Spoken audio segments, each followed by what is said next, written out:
有一本书历代皇帝都想毁掉，却每一任都偷偷在看。大明洪武年间的一个深夜，紫禁城密室灯火通明，一位开国皇帝翻着手中的书，时而皱眉，时而微笑，一旁的谋士大气不敢出，他知道那本书是什么。皇帝合上书，说了一句让人脊背发凉的话，这里面的东西有几分已经应验了，剩下的几分我得想想办法。然后他下令全国收缴，私藏者斩。但同一个晚上，他命人抄录了一份，锁进了自己寝宫的密柜。这就是历史上最离奇的文化现象。官方说要禁，皇帝自己却在看，上层说是妖言惑众，底层却世代相传，它像一条暗河，在地表之下流淌了1300多年，从未断流。这本书就是《推背图》，如果你觉得这只是一本算命先生翻的旧黄历，那你就大错特错了。公元630年，唐贞观4年，长安城外一座高台拔地而起，台上站着当时最顶尖的2位术数。大师奉皇帝之命为大唐国运进行终极推演，皇帝想知道大唐能传多少代，什么时候会亡，中间会遇到什么坎。这是一个统治者最深的焦虑，他坐在权力顶峰，却永远看不到脚下的深渊。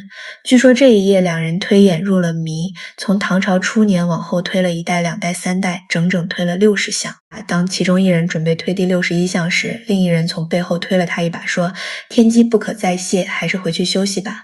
于是这本书得名《推背图》，这60项每一项都包含卦象、图像、谶语和宋诗，层层嵌套，互为印证。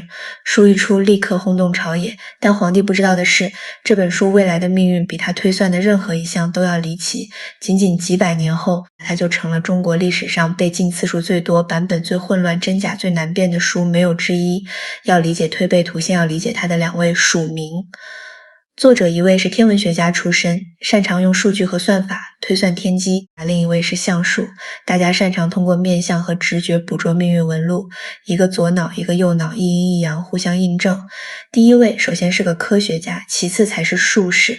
他一生最大的成就不在于预言，而在于科学。他改良了浑天仪，把1年的长度精确到了前所未有的程度。他的预言能力不来自天气，而来自计算。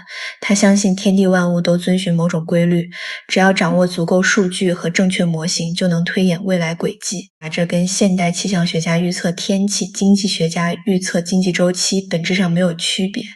所以推背图中那些看似神奇的预言，可能不是看到了什么超自然景象，而是基于历史规律、天文周期和社会运行逻辑做出的概率推演。它本质上是一份古代版的大数据分析报告，但这里有一个致命悖论：如果是科学推演，就可以被验证，就可能被证伪，就可能在某个皇帝那里翻车，一旦翻车，书就可能被烧，人也可能被杀。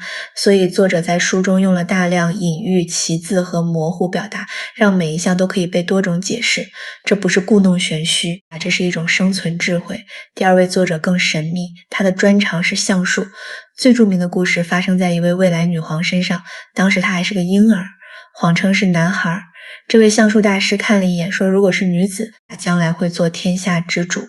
这句话在当时简直是疯了，但后来我们都知道了，这个故事透露出的信息是相术可能不只是看脸，更包括对人的行为、语言、微表情以及整个家庭气场的高度敏感。从现代视角看，相术包含面部特征与性格的关联、直觉判断，以及最重要的对时代大势的判断。所以两人的工作本质是一回事。通过观察现象、收集信息、建立模型来预测未来，只是一个用望远镜，一个用人脸识别系统。说到这里，必须揭开一个让很多人意外的事实：最权威的唐代正史详细列出了2位作者的全部著作，但其中没有推背图。什么意思？意思很简单，我们今天看到的推背图很可能不是那2位写的，或者更准确的说，他们可能写过类似的东西，但原版早就失传了。我们今天看到的版本是后世无数人根据他们的名头不断增补、修改、重新编定的集体创作。这在中国古籍中非常常见，《黄帝内经》不是皇帝写的，《周易》也不是一个人写的，《推背图》也一样，它是中国预言传统中接力写作的产物。每一个时代的人都会对照已经发生的过去，重新调整未来的预言。这不是作弊，这是一种文化机制，因为每个时代的人都有自己的焦虑和渴望，都需要一面镜子来照见自己的处境，而推背图就是那面镜子。还有一种更有趣的说法，那两位也许真的合作了一本书，但那本书不叫推背图，后来失传了，而推背这个故事太有传播力，就被后人安到了一本新编的书上。人们总是需要一个好故事，而不是一个好事实。从这个角度看，推背这个故事比任何精确的历史考证都更有价值因为它精准地捕捉到了中国人对待寓言的核心态度，可以推，但不要推到底，算得清的时候算不清的时候，不如推背去归修。推背图能够流传1300多年而不死绝不是因为它的预言有多么准确与否根本不重要，重要的是它的结构。这个结构可以用4个词概括：卦象、图像、谶语、宋诗。我们来看一个具体例子，据说对应女皇称帝的那一象，图像上画着一个女子手持刀，旁边是乱云。谶语写道：日月当空，照临下土，扑朔迷离，不闻一物。宋诗又说：参透空亡，玄机乾坤，未济自迷，云中天子在顶，内自气生。你看懂了吗？你可能什么都没看懂，但这就是关键所在。我们来拆解一下。第一层卦象来自周易，给这一象定下大的运势基调，但64卦的每一卦都可以从正面和反面2个角度解读，为多种解释留下空间。第二层图像是一幅手绘画，里面有各种隐喻元素，女子、刀、云、山灯，每个元素都有象征意义，但同样的元素在不同时代可以被解读出完全不同的含义。图像的妙处在于它比文字更直观，但比文字更模糊，观看者会把自己的经验和想象带入画面。第三层谶语是一段短句，直接剧透重点，但这里的直接是打引号的因为谶语往往用谐音、拆字、比喻等手法把关键信息藏起来，比如日月当空就是武则天自创的烫字，直接点出了五姓。第4层宋诗是一首诗在前3层基础上再做一层模糊化处理既可以被当作文学欣赏，又可以被当作密码解读。你看出来没有？这4个部分每一层都是对前一层的模糊化和可解释化，4层叠在一起形成了一个巨大的解释空间大到基本上任何已经发生的历史事件都能在书中找到一个看起来很像的对应条目。这不是因为预言准，这是因为篮子够大，什么菜都能往里装。很多人说推背图预言了抗日战争，某象中画着一个太阳和一个月亮，谶语中有东阳2字。真的吗？你可以这么解读，但也可以解读成别的。这就是推背图百进不死的根本原因。你可以进一本书但进不了一种思维方式，而推背图恰恰是这种唐代原貌，但那时的它还是一本朴素的小册子。到了宋代，装推背图迎来了它的黄金时代也是它的黑暗时代。宋代开国皇帝得天下后，听到一个传闻，民间流传的推背图中有一项预言了一个姓赵的人会得天下。这本来是好消息，应验了我就是那个姓赵的。但他随后想到，如果这本书能预言我取代前朝，那他会不会也预言另一个人取代我？于是他下令禁书。但问题来了，越禁越火，这是禁果效应。他的谋士出了一个主意堪称中国古代信息战的经典案例，不用禁，因为禁不了，不如大量印刷假版本，让市面上出现几百种不同的推背图，真真假假混在一起，老百姓就不知道该信哪个了。这位皇帝采纳了建议，命人编撰了大量内容矛盾、顺序混乱的版本混入民间，从此以后没有人知道哪一本是真的了。这一招的效果比禁书好10000倍，因为禁书会让一本书变成禁忌符号，反而增加神秘感，但用大量假信息淹没它就从一个确定的神秘文本变成了一堆不确定的乱码。所以今天我们看到的各种版本差异，很大程度上是宋代的信息战遗产。有趣的是据说这位皇帝自己后来留了一个官方认可的版本藏在皇宫里，外人看到的都是假版本，又是一个禁书自己看的经典戏码。到了明代，一位开国皇帝延续了这种做法，官方禁书私下自己看。明代最著名的版本把60项固定下来，每一项都有图、有谶、有颂，书的体例基本定型。到了明末清初，出现了一个关键人物，一位文学批评家，以批注名著闻名。他看到了当时流传的一个版本，觉得很有意思，就亲笔批注写下了自己的解读。这个批校本成了后世流传最广、影响最大的版本。他在批注中对每一项做了详细解读，把历史上已经发生的事件和书中的预言一一对应起来。但他临终前留下一句耐人寻味的话：前面的那些都应验了，后面的他没说这个人死于政治案件，临行前表现极其从容，还在给儿子的信中说：花生米与豆干同嚼，有火腿滋味。一个能看透天机的人为什么救不了自己的命？因为他根本没有把自己当成预言家，他只是一个愿意用趣味打量命运的读书人。这或许才是对待预言的正确态度。进入近现代，推背图的命运更加复杂。晚清时期，面对西方列强入侵，很多人陷入巨大焦虑。又一次翻出这本书，有人从中读出了洋人入侵的隐喻，有人读出了驱逐鞑虏的希望。民国时期各种版本大量流通，出版商大量翻印，它已经不是禁书，而是畅销书，但版本混乱程度达到了历史顶峰，1300多年了。这本书还在，不是因为它有多准，而是因为它有多好用。现在我们来回答那个核心问题。如果推背图的预言大多是后人的附会，如果它的作者存疑，版本混乱，解读随意，那它凭什么流传1300多年？答案很扎心，也很深刻。心理学上有一个概念叫确认偏误，人们倾向于关注和记住那些符合自己既有信念的信息，忽略那些不符合的信息。推背图完美服务于这一心理机制。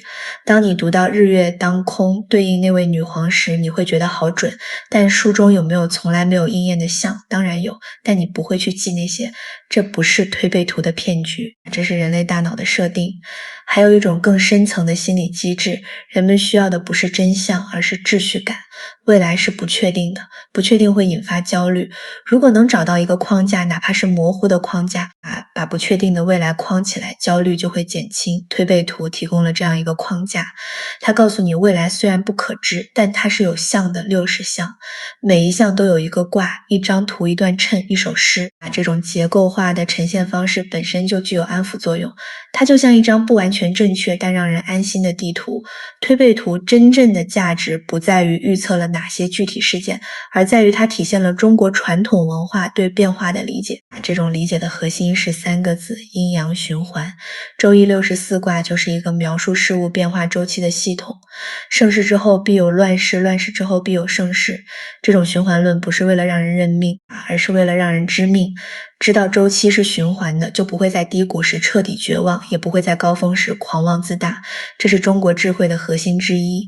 不以物喜，不以己悲，因为你知道一切都在变。让我们回到书名本身，推背这2个字来自那2位大师互推后背说天机不可再泄，回去休息吧的故事。但这句话的内涵远比表面看起来要深。为什么不能再推了？表面理由是天机不可泄露，但更深层的理由是，就算你推出来了，你又能怎样？这涉及预言的根本悖论。如果一个预言可以被改变，那它就不是真预言。如果一个预言不可被改变，那你知道了又有什么用？只会徒增痛苦。那算它干嘛？推背图的最后一项，第60项，是整个60项的收束。它的宋诗这样写：茫茫天数，此中求世道兴衰，不自由，万万千千说不尽。不如推背去归休。意思很直白，世道兴衰不是你我能左右的，说不尽算不完，不如放下算盘回家睡觉。这个结尾给整本书定下了一个基调，它不是让你沉迷于预测未来，而是让你放下对未来的执念，回归当下的生活。这个态度说成是宿命论也可以，说成是达观也可以，但放在中国传统文化的大背景里，它指向一个更核心的智慧：人算不如天算，天算不如不算。不是不思考不规划，而是在规划的同时保持一种从容。你知道你能控制的事情其实很少，你能预测的事情就更少了。所以把精力放在你能控制的事情上，你的态度，你的行动，你今天的选择。至于明天会发生什么，该来的总会来，不该来的求也不来。推背这个意象还有一个非常生活化的解读，想象你和一个朋友坐在那里，对着一个复杂的问题争论不休，你推我，我推你，谁也说服不了谁，然后一个人说算了算了，说不清了，推背回去睡觉吧。这个画面太生动了，它不是悲观的，而是豁达的，不是放弃思考，而是知道思考的边界在哪里。这是中国式的幽默，也是中国式的智慧。1300多年过去了，唐朝灭了，宋朝灭了，元明清也都灭了，推背图里预言的那些王朝更迭一个个应验，也一个个成为历史。但这本书竟然还在，不是因为它预测的准，是因为每一代人都在里面看到了自己。它是中国文化的一个特殊器官，一个被用来承载集体焦虑、安放时代困惑的器官。